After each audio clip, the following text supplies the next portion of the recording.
The story begins with a woman named Nasi, who lives a seemingly perfect life in Holland with her husband Fred and their child. But one day, Nasi begins to suspect that Fred is hiding something from her. She finds a mysterious note in his pocket with a girl's name on it. Her suspicions deepen when she visits Fred's office and sees a model of the city of Holland, a layout with buildings and streets, something completely unrelated to Fred's profession, as he is an eye doctor. Confused and concerned, Nasi talks to her colleague Dave, a fellow teacher, and expresses her doubts about Fred. She tells him she's convinced that Fred is keeping a secret and asks for his help. But Dave hesitates, saying it's a personal matter and he doesn't want to get involved. That night, as Nasi prepares dinner, she's overwhelmed with frustration and her cooking gets ruined. Fred notices her strange behavior, and while they sit at the table, he apologizes. "If I've made any mistakes," he says, "I'm truly sorry. Let's start over." But Nasi hadn't even hinted at her suspicions. So why was Fred suddenly being so apologetic? Later that night, unable to sleep, Nasi sneaks into the gallery where Fred keeps his belongings. She finds a camera hidden among his things. Now her suspicions are even stronger.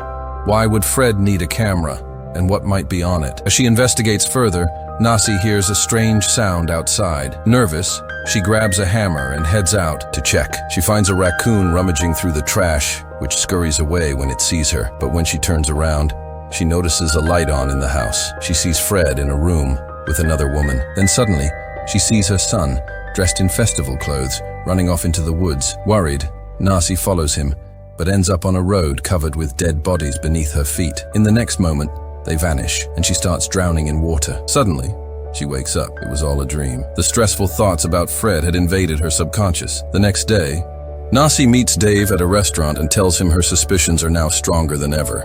She believes Fred is having an affair. She begs him for help. Though reluctant at first, Dave finally agrees, partly because he secretly has feelings for Nasi himself. Nasi explains the plan. "You just have to go for a checkup with Fred," she says. "Then find an excuse to use the washroom and open the bathroom window. That way we can sneak into his clinic at night and investigate." Dave agrees and visits Fred's clinic. During the checkup, Fred casually asks Dave if he works at the same school as Nasi. Caught off guard, Dave nervously lies, saying he's an introvert and doesn't know anyone there. But his anxiety grows. Fred leaves the room to get something, and Dave, feeling extremely uneasy, tries to leave. However, he runs into a police officer, which startles him even more, as if he were guilty of something. Dave dashes into the restroom, opens the window as planned, and continues with Nasi's mission. As planned, Dave wedges a piece of paper into the clinic window to keep it unlocked for their secret night visit. Even though his vision was blurry, due to the eye drops Fred used during the exam, Dave rushes out of the clinic in a panic. On his way out, he nearly meets with an accident, but he finally manages to reach Nasi's car. Shaken and terrified, Dave tells Nasi that he can't do this anymore. He risked his life to help her, and the fear of getting caught was too much. The two share an emotional moment, and we realize Nasi too has started developing feelings for Dave. Later that night, Nasi tells Fred that she's heading to a girls' night at her friend's house. In reality,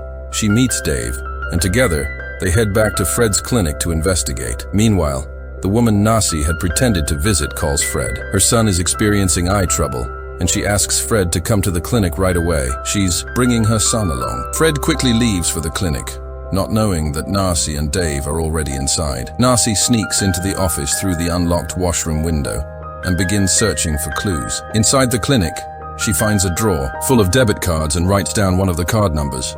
Then she discovers a hidden photo album filled with pictures of houses, all taken with the same camera Fred had secretly hidden at home. Just as Nasi is about to dig deeper, Dave calls to warn her.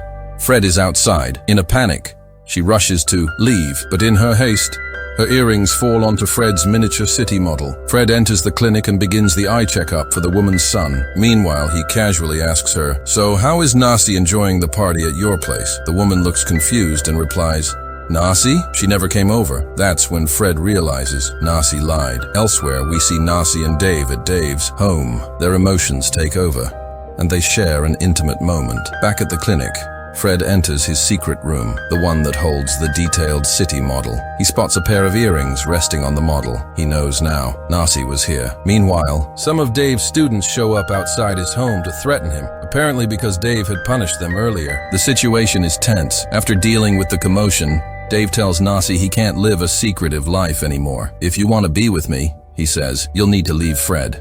Divorce him." But Nasi hesitates. "No, she says. I love Fred. I can't just leave him like that, unless he's cheating on me. If I find out he's betrayed me, I promise I'll divorce him and come to you. Even though she has feelings for Dave, Nasi still believes Fred might be innocent. Yet her doubts continue to grow. Nasi knew that divorcing Fred could cost her the custody of her son, and she couldn't imagine a life without her child. So for now, she returned home and tried to rest. But that night, another haunting dream shook her. In it, she saw her son slowly walking away from her, vanishing into the distance. She woke up suddenly, only to find Fred sitting at her feet, watching her. He gently asked, "How was your girls' night out?" Still pretending, Nasi smiled and replied, "It was fun." Fred didn't say anything, but we now know he had caught her lie. The next day, Nasi got back to her mission. She traced the debit card number she had found at Fred's clinic. The investigation revealed that a very expensive gift had recently been purchased with it. When she entered her room later, she found a beautifully wrapped gift lying on the bed. It was from Fred, the same one she'd just traced. Along with the gift, Fred also returned her missing earrings and said kindly, "Don't worry, everything's going to be okay." For a moment, Nasi felt comforted by his words. A few days later, there was a party at the school where Nasi and Dave worked. Nasi enjoyed Dave's company so much that even after coming home, she couldn't stop thinking about him. Her attraction toward him was now undeniable. She called Dave and said she was ready to be with him, but on one condition. Dave would have to help her collect concrete evidence against Fred, so she could divorce him and start fresh with Dave. Dave readily agreed. The next morning, they started secretly following Fred. That day, they discovered that he had booked a hotel room. They quickly made a plan. Dave would distract Fred downstairs while Nasi would search the room. As Nasi searched the room, she found strange items, handcuffs, and other bizarre objects.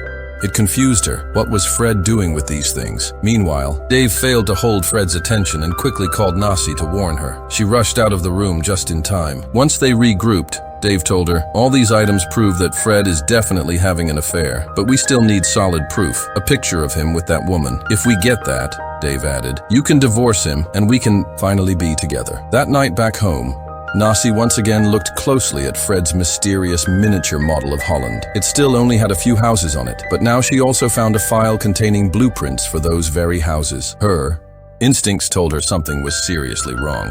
She began researching those homes, and what she discovered chilled her to the bone. Each and every one of those houses had a dead body found inside. Nasi discovered something horrifying. All the bodies found in those houses were women, and every one of them had been brutally murdered. The most disturbing part, the killer had never been caught. It all made sense now. Fred wasn't just hiding an affair, he was a serial killer. While Nasi was buried in her investigation, Dave had been tracking Fred's car. It led him to a remote cabin near the forest. A woman arrived there shortly after to meet Fred. Seeing this as the perfect opportunity, Dave pulled out his camera and started snapping pictures of them together. But what he saw next left him frozen. Fred wasn't just meeting the woman, he had tied her up, and then, with a cold-blooded calm, slit her throat with a knife. Dave was stunned. He now knew the truth. Fred was a murderer, but Fred spotted him. Without a second thought, Fred chased Dave with the same knife. In the chaos, Dave tried to escape through a window, but fell outside. Fred followed him, furious.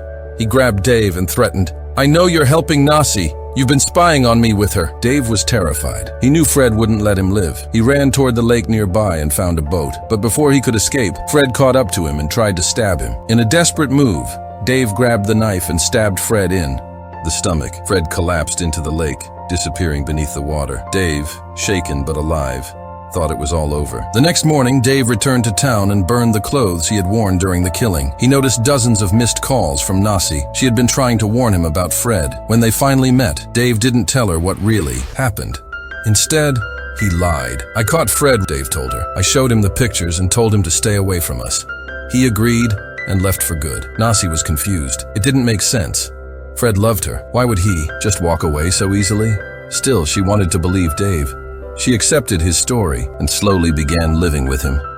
Deep inside, she was scared. Every day, she feared that one day Fred would return to kill her like he did those other women. And Dave, he was haunted by nightmares of the murder. His mental state was deteriorating fast. A few days later, a grand festival was being held in Holland. Nasi took her son to enjoy it. While there, a friend asked her, "Where's Fred?" Nasi smiled and replied, "Oh, he's away on vacation." But another friend interrupted saying, "That's strange. Just saw him here a little while ago." Nasi's heart skipped a beat.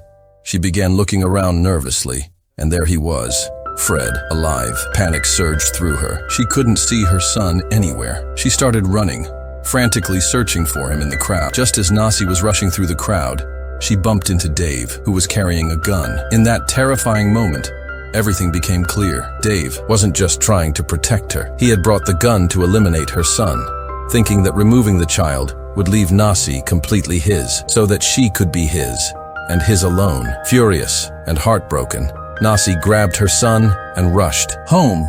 But Dave followed her. This time, he confessed everything. He told Nasi how he had followed Fred, how he witnessed him murdering the girl in the cabin, and how Fred had tried to kill him. Dave explained that he had stabbed Fred in self-defense by the lake, but Nasi interrupted him. "He's not dead," she said, her voice trembling. "Fred is alive. I saw him." Her son, sitting silently in the other room, had overheard every single word. Dave, overwhelmed by guilt and fear, decided to turn himself in. He picked up his phone to call the police, but before he could dial, Nasi snatched the phone away. In the scuffle, Dave hit his head. Nasi grabbed the gun and ran outside. She needed help, but just as she stepped out, she saw Fred. He was standing there, with her son. She rushed to them. Fred asked to speak privately. "Forget everything," he told her. "Let's just start over. We can be a family again." And just like that, Nasi nodded. Like a perfect wife, she agreed. She climbed into the car with Fred, her son beside her. But the moment they were all inside, Nasi turned the gun on Fred. She told her son to run. Now, as her son jumped out, Nasi fired. The bullet just grazed Fred. He lunged at her in rage, trying to take the gun away. Just as he was about to kill her, her son came back and shoved Fred from behind. That gave Nasi the moment she needed. She pulled off her shoe and smashed it into Fred's skull, finally ending his reign of terror. Fred was dead. Nasi collapsed into her son's arms, holding him tightly as tears streamed down her face. Time passed. Nasi and Dave eventually got married. Despite all the chaos, heartbreak, and danger, they found peace in each other. Now, with her son by their side, they finally live together as a happy family. The end. If you liked this story, make sure to like, share, and subscribe to my channel for more emotional and thrilling movie recaps. Till then, take care. Love you. Bye-bye.